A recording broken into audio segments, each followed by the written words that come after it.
विधानसभा monsoon सत्र का आज दूसरे दिन सत्ता पक्ष और विपक्ष दोनों ही सदन के बाहर प्रदर्शन करते दिखे। सत्ता पक्ष जहां सेंट्रल गवर्नमेंट के द्वारा 130वां संशोधन कानून के खिलाफ प्रदर्शन करते दिखे, वहीं विपक्ष यानी भाजपा सूर्या हांसदा की हत्याकांड की सीबीआई जांच की मांग को लेकर के इन्होंने जोरदार प्रदर्शन किया।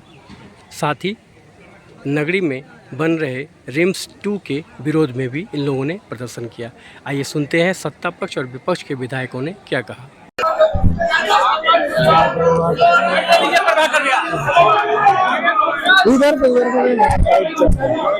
सरकार का गठन करा करके वो डराना चाहते हैं लोकतंत्र को।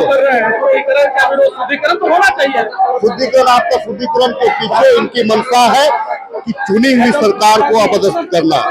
इनकी मंशा है चुने हुए विधायक, सांसद, मंत्री, मुख्यमंत्री को अपदस्थ करना, ताकि ये लोग अडानी और अंबानी को जगह जमीन दे सके, उनकी दलाली कर सके, उनका साम्राज्यवाद कायम कर सके।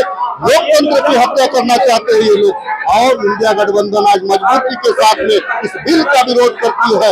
सदन में आज है, कल सड़क में भी रहेंगे और इस बिल को वापस करने के लिए हम मजबूर करेंगे।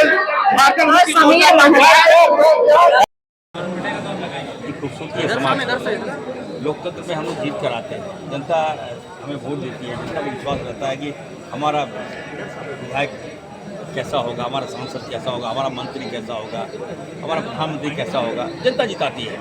और उस संविधान पर अगर आप छेड़छाड़ करते हैं, उस विधायक पर अगर छेड़छाड़ करते हैं तो खराब लगता है। उसको तो आपको मजबूत करना चाहिए। मैं तो कहा हूँ देश के बीजेपी के नेताओं को, अगर आपकी है हिम्मत तो न्यायपालिका और कार्यपालिका पर विधेयक ला के दिखाओ, तब मैं मानूंगा। आप तो लाते नहीं हो, उसमें हिम्मत भी नहीं है आपका, और लाएगा तो आपका पसीने छुड़ा देंगे ये लोग, लेकिन लगेगा कहाँ? सबसे कमज़ोर हम लोग विधायक का है। तो मैं देश के शीर्ष नेतृत्व से मांग करूँगा, कम से कम इसको रहने दीजिए, इसको और एनर्जी दीजिए ताकि ये और फल फूल होकर आगे बढ़े। आप ये जो आप बिल ला रहे हैं, जो कानून पेश कर रहे हैं, जनहित में नहीं है ये। कभी आप कृषि कानून लाते हैं, 1700 किसान मारे जाते हैं, एनआरसी लाते हैं, लोग धरना देते हैं, प्रदर्शन करते हैं, कभी 3 तलाक का मुद्दा लाते हैं, कभी वक्त बोल का संशोधन बिल लाते हैं। क्या है इसकी आवश्यकता है? और अब तो आप विधायकों को भी नहीं छोड़ रहे हैं। तो लोगों पे आंसू से मैं फिर से कहूँगा कि अगर विधेयक लाना है तो बिहार में लाइए। वोट की चोरी हो रही है, उस पर विधेयक लाइए। नोट की चोरी तो सुने ही थे, अब वोट का भी चोरी हो रहा है।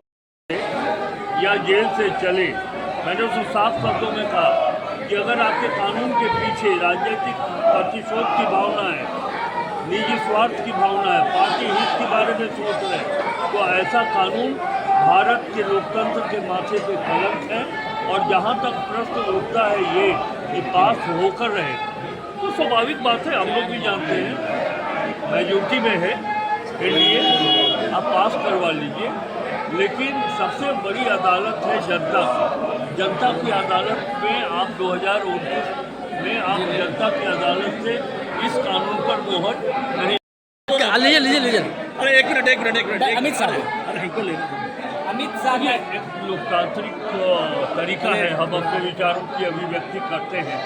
और उस मामले में अगर कोई राजनीतिक दृष्टिकोण से भारतीय लोकतांत्रिक व्यवस्था की नींव को कमज़ोर करना चाहता हूँ, तो ये हमारा दायित्व बनता है कि हम उसका विरोध करें।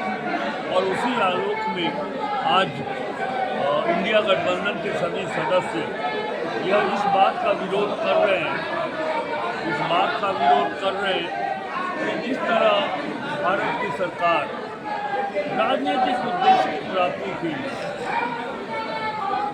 इस तरह का कानून ला रही है कि यदि वो कोई राज्य अगर उसकी पार्टी की सरकार ना हो तो वो ऐसा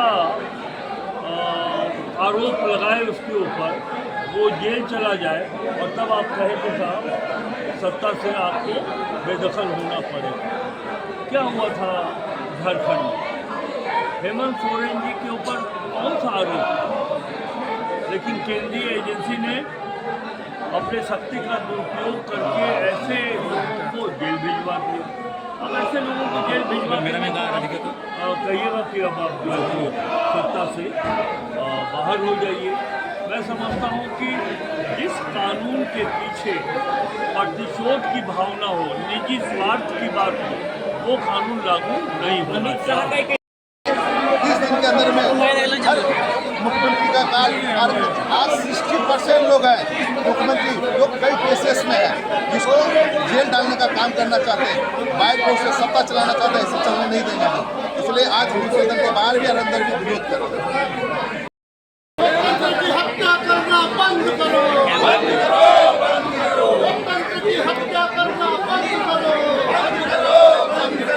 बीजेपी की बर्बादी नहीं चलेगी, बीजेपी की बर्बादी नहीं चलेगी, संविधान को समाप्त करना बंद करो, संविधान को समाप्त करना बंद करो। किसी का भी हो, बिल्कुल जांच होनी चाहिए। सरकार हमारी न्याय संगत हमेशा काम की है और इस मामले में भी जांच होगी। और आप लोगों ने आज संविधान में ये संशोधन बिल्कुल 130वां संशोधन जो लाया गया है केंद्र सरकार के द्वारा, ये केंद्र सरकार का बौखलाहट को दिखाता है।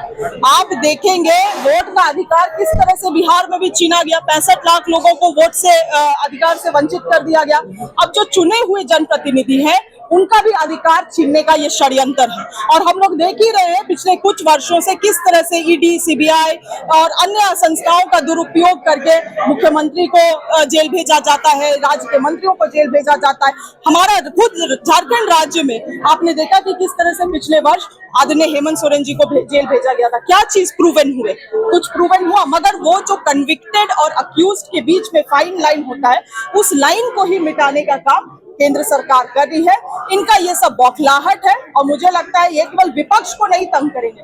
इनके जो कुछ लोग हैं सत्ता के अंदर, केंद्र में जो कुछ मंत्री हैं जो इनके अनुसार नहीं चल रहे। हम लोगों ने देखा ये धनखड़ जी के साथ क्या हुआ। Today Dhankhar ji is missing from the entire political spectrum. तो जिस तरह से धनखड़ जी के साथ कुछ लोग इनका बात नहीं सुन रहे हैं, अंदरूनी मामला जो इनका है, उन लोगों को भी टरकाने का ये काम है। अमित शाह जी ने कहा है कि